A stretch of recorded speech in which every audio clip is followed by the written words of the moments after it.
So, welcome to Gammalkil. We are close to Linköping in Sweden, and in this part of the country where we have almost 15 preserved instruments of this organ building master from the second half of the 18th century into the beginning of the 19th century. And this is the flagship organ, the Schiörlin organ from 1806. And we're now going to talk about the Mendelssohn Sonatas, and I'd like to first talk a little bit about the registration, the preparatory remarks that he has, Mendelssohn has written in the original publication. He says there, much depends in these sonatas on the right choice of stops. However, as every organ with which I'm acquainted has its own peculiar mode of treatment in this respect, and as the same nominal combination does not produce exactly the same effect in different instruments, I have given only a general indication of the kind of effect intended to be produced, without giving a precise list of particular stops to be used. So he managed to get the sonatas published simultaneously in 4 countries, so on September 15th. So of course it was very difficult to deal with different organ traditions, so he had to do things also in general in order to manage with that. And he continues with the precise indications in the following way. By fortissimo, I intend to designate the full organ. So the full organ with fortissimo. By pianissimo, I generally mean a soft 8-foot stop alone. So here it could be a flute, 8-foot, alone. That's pianissimo. And then he says, by forte, the great organ, huvudverk, hauptverk, but without some of the most powerful stops, and by piano, some of the 8-foot stops. So here it could be the flute together with the quintadine. If this is the character we're looking for, it could be the flute of the great with the viola da gamba.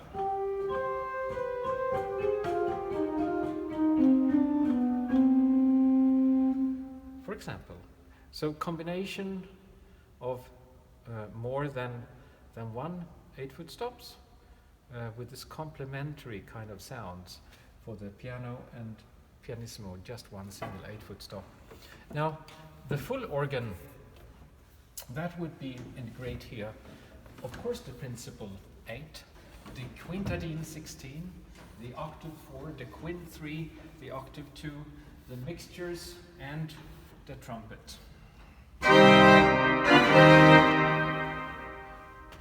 So that would be fortissimo.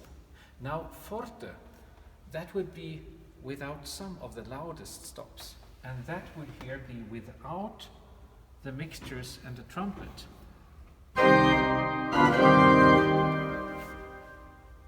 We know from other sources in the 19th century that these levels were established and generally recognized. So fortissimo was with mixtures and reeds, forte was without mixtures and reeds.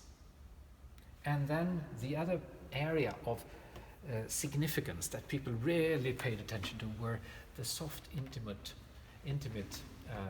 sounds, the 8-foot sounds, not principals and so forth. And then he writes in the continuation, in the pedal parts, I should prefer throughout, even in the pianissimo passage, the 8-foot and the 16-foot stops united. So the pedal should be clear. So here, just the subas alone, doesn't give the same presence like with an 8-foot stop combined, here an octave 8.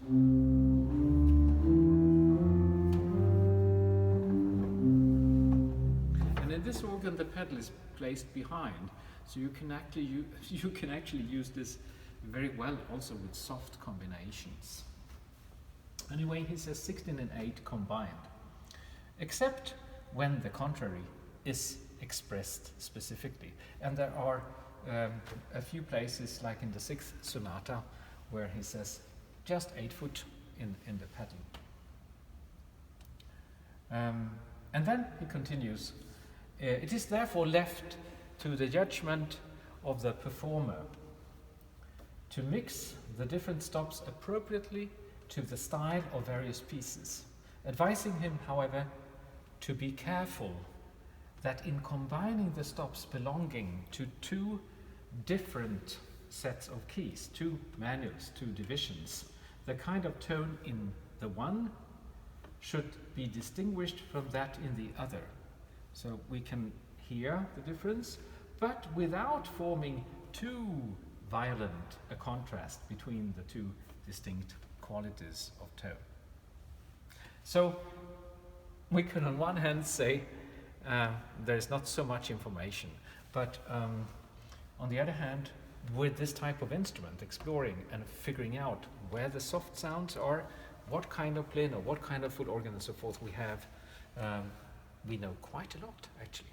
If we go to the 6th sonata, there is a very interesting appearance of another dynamic annotation. That is in the triplet variation, where we have this pedal. There it says mezzo forte, and we didn't hear about that in the prefatory remarks. But mezzo forte 8 and 4, it says here. And we know from other 19th century sources that they meant at that time that you should use principles. So here it could be principles 8-4 in the upper manual. That kind of sound would be mezzo forte. And if we take the pedal with that, coupled maybe from the great with the principal, it would be something like this. So.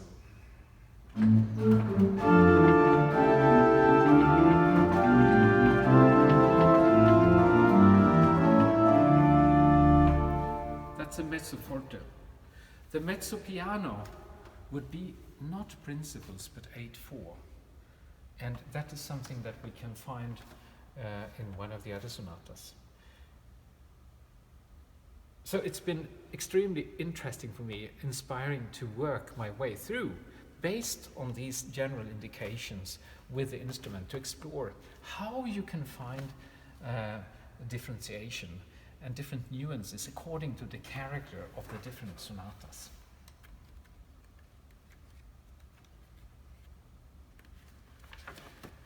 So I'd like to talk about the 2nd sonata by Mendelssohn, starting in C minor, in the kind of overture in the adagio, and then moving to C major in the march and in the concluding fugue. So it's like two big entities divided into two. And it says forte at the beginning, so we will not use the mixtures and the trumpets, but we'll take the full organ. Could do it with the 16-foot, so quintadine principle, maybe with the other 8-foot stops, the 4-foot, 3-foot, 2-foot, and then the pedal coupler could be with a posaune or without. I think I take without, since the pedal is not standing out, and then we would get an effect like this.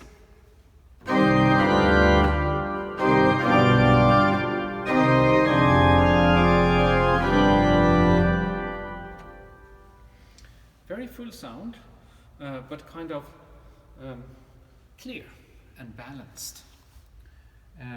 C minor, what did we hear? We heard sighs. And he continues with these sighs.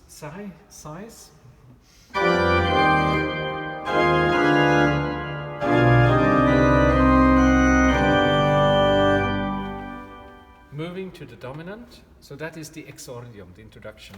So it is not a joyful piece, it's ladim, pampa, a sad piece with suffering sighs like that, outbursts. What follows is a descending line.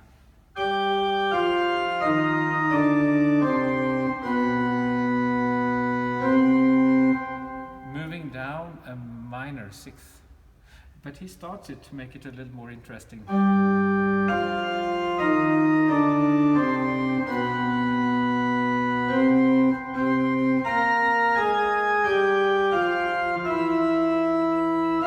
So the motive repeated in different pitches, different voices.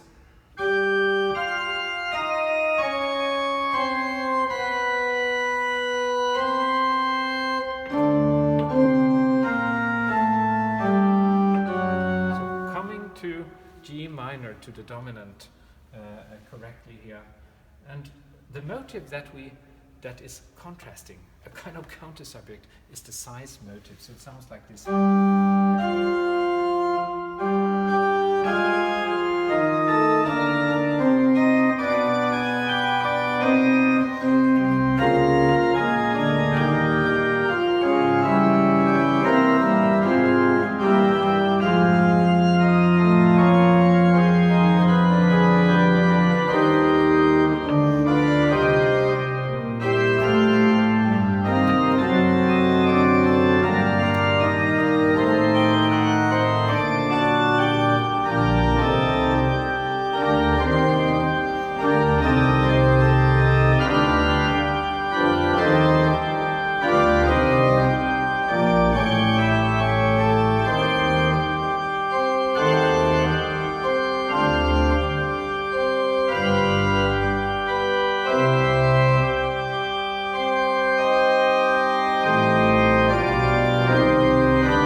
That is established earlier, actually. We could hear it in this place.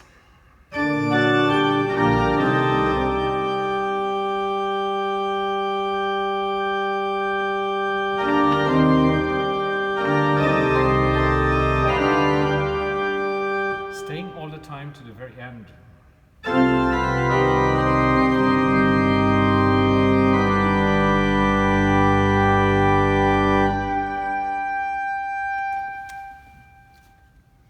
Like a single tone, a heavenly tone, a voice that approaches in the atmosphere of sadness and descending thematic material. And here we need to change registration from forte to pianissimo in the left hand, which means one stop. So I would hear, for the moving sixth in the left hand, I could use the flute. So it could be played like this. But it's a little fluffy, a little unclear. So the other possibility is the gamba. Much more clear, like string players in the middle part. And then we already picked the voxomana. And it could be combined with a tremulant. There is no tremulant really here, but there is, originally in the organ there was a tremulant that you can operate with your foot.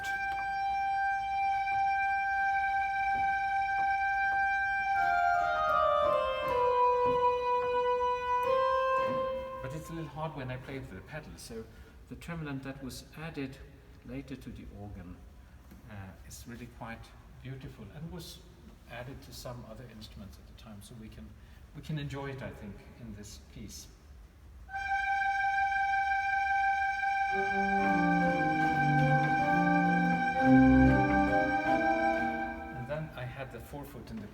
that's too much.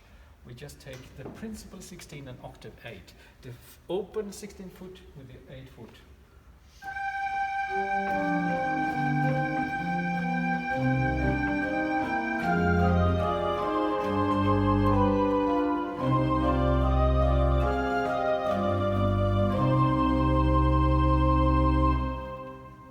So what did we hear? What kind of musical material? So it is the same theme that he used for fugal exposition in the opening. Now it's melodic material, and it is continued in this fashion. And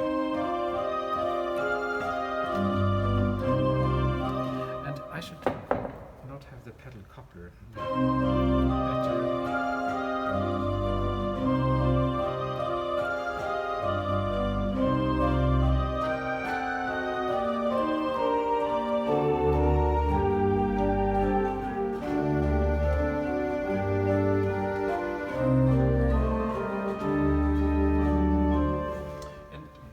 Too much with the 4 foot. Maybe it's just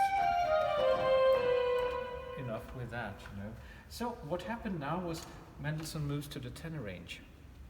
So we heard this one single voice that approaches me, you, and now there's a response. So we'll just see how that goes.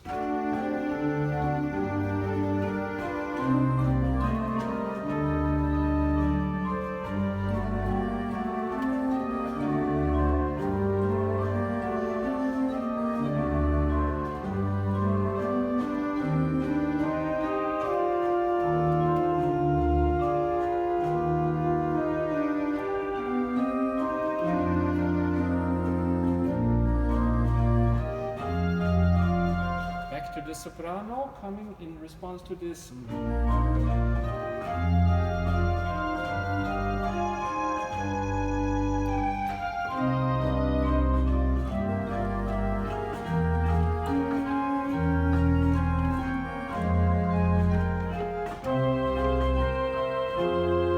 Modulating to F minor, a lyrical, wonderful movement where we get a little bit of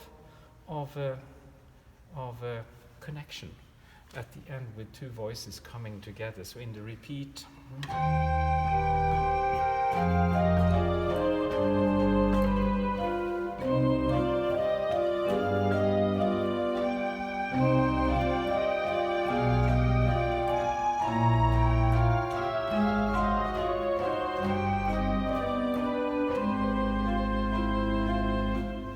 And finally coming to the cadence.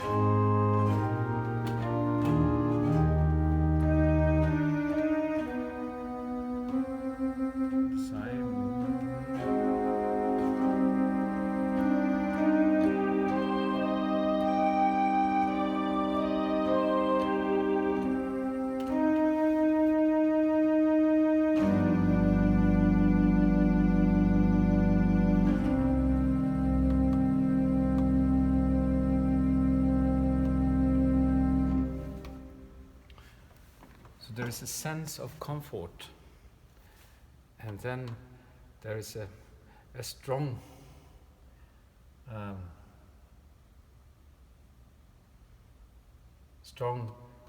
presence of joy and light coming with a fortissimo. So here we go to the full effect of the organ. So just a revelation.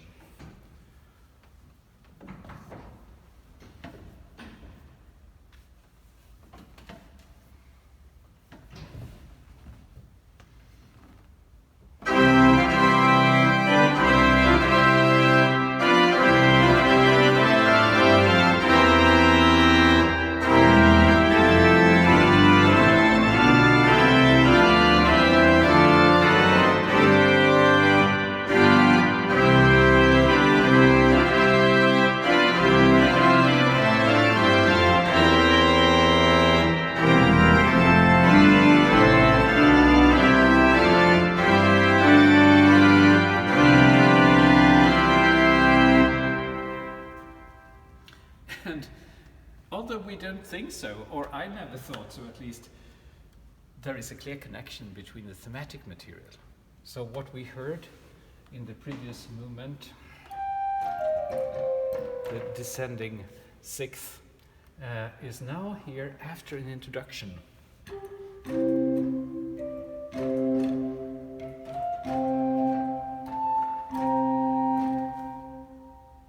Turned into an ascending major sixth.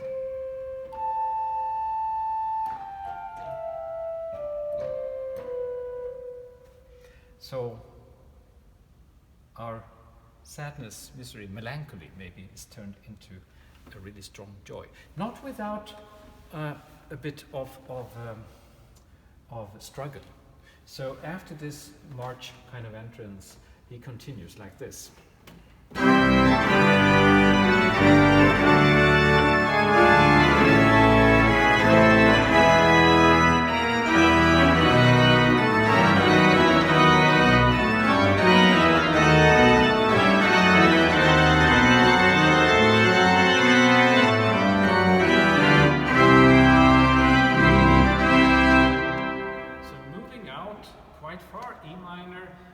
Dominant B major, struggling from C.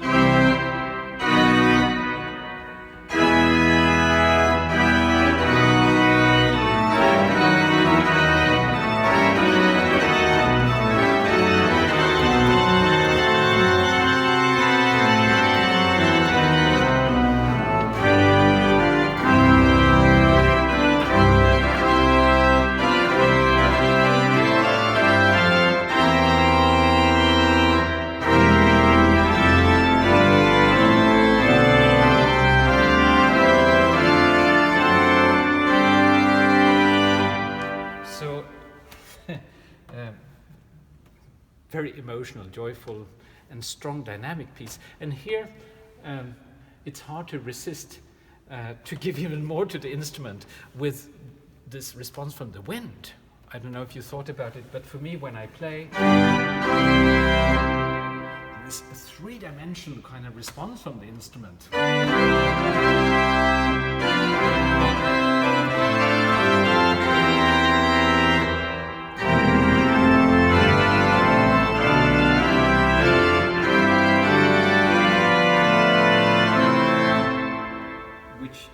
It's very inspiring to work with, and also gives an enormous emotional affect to the piece. So we move on and we come to the end.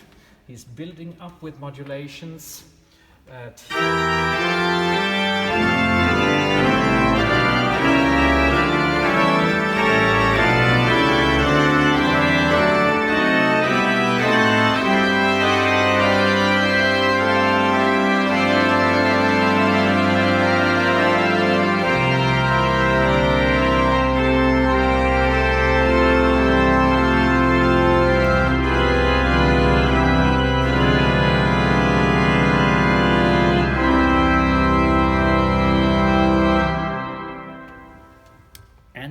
From fortissimo, we go to forte. So we step back, we take away the loudest stops, the trumpet, and the mixture. And then we could play this fugue, and let's just listen to the theme.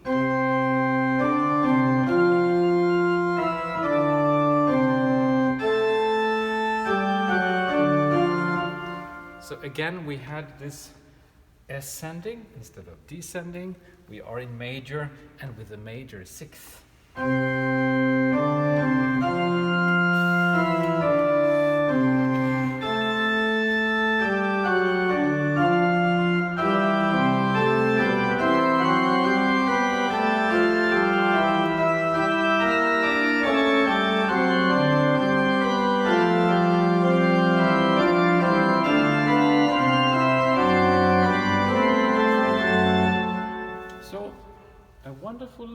Rather simple, nice fugue with this theme, which is reminiscent of a hymn.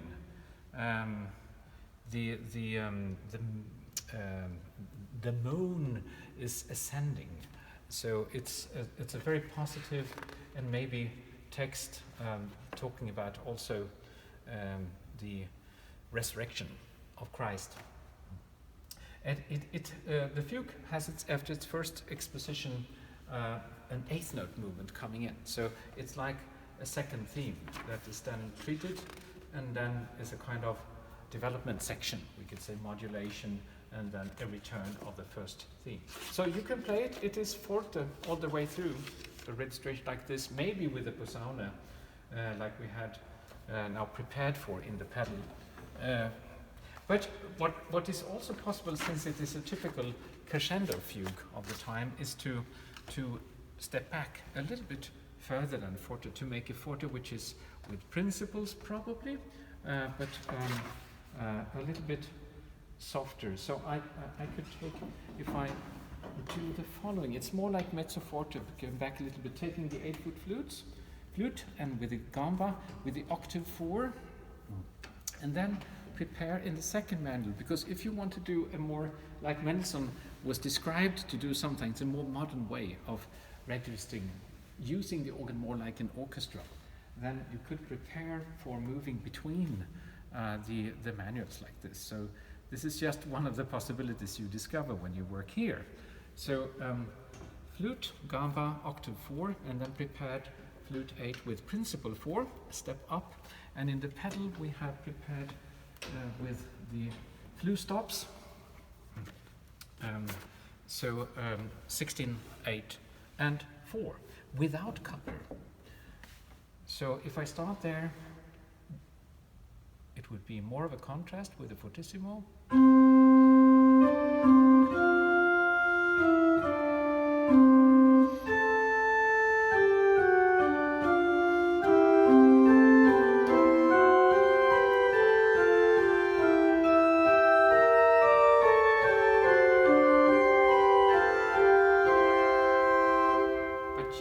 With presence of principal sounds in the 4-foot pitch, the pedal enters like this.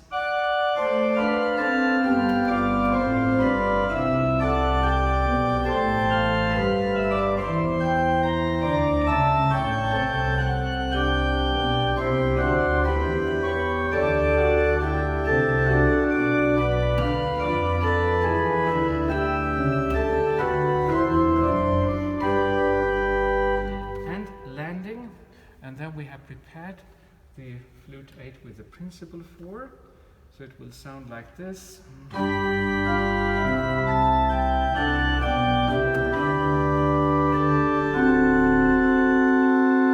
then I would go with the theme to the second manual. So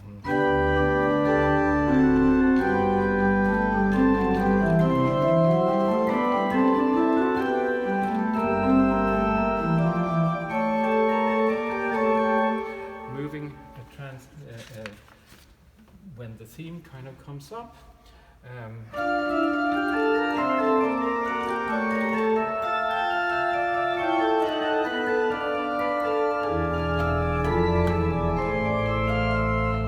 pedal can remain, will be clear enough, and then I have to prepare for the crescendo effect, returning at the next entrance of the theme, and then I add in the principal 8. So now we have all 3 8-foots with the octave 4 and the octave 2. So that would be moving from here.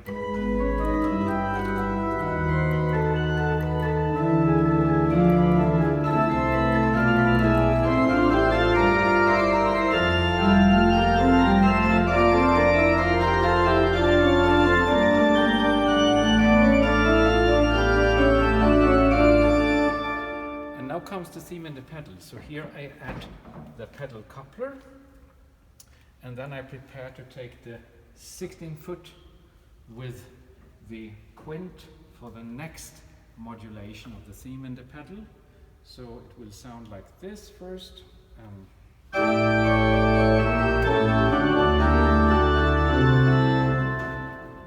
with the quint.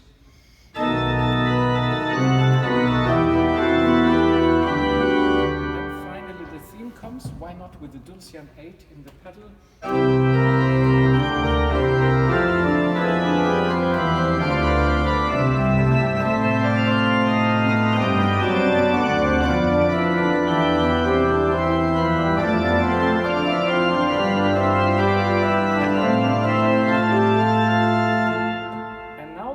actually comes in the alto part, so the trumpet would be great in the manual for that.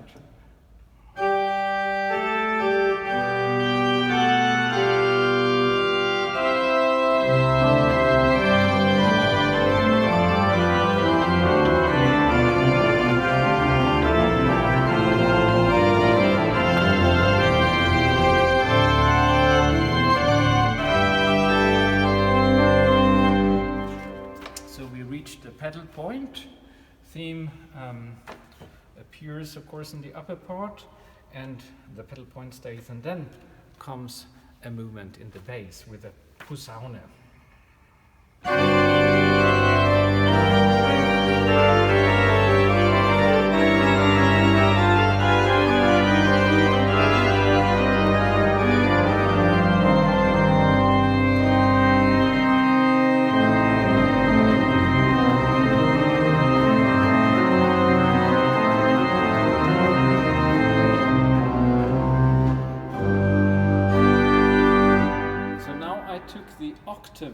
Mixture, so it adds much higher pitches in the bass than up here.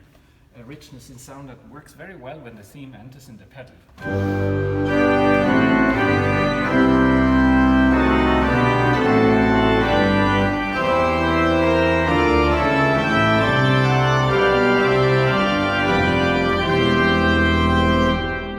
And here we take the tertian mixture, and maybe since the melody comes now, the theme comes in the treble, the principal 16 also up there.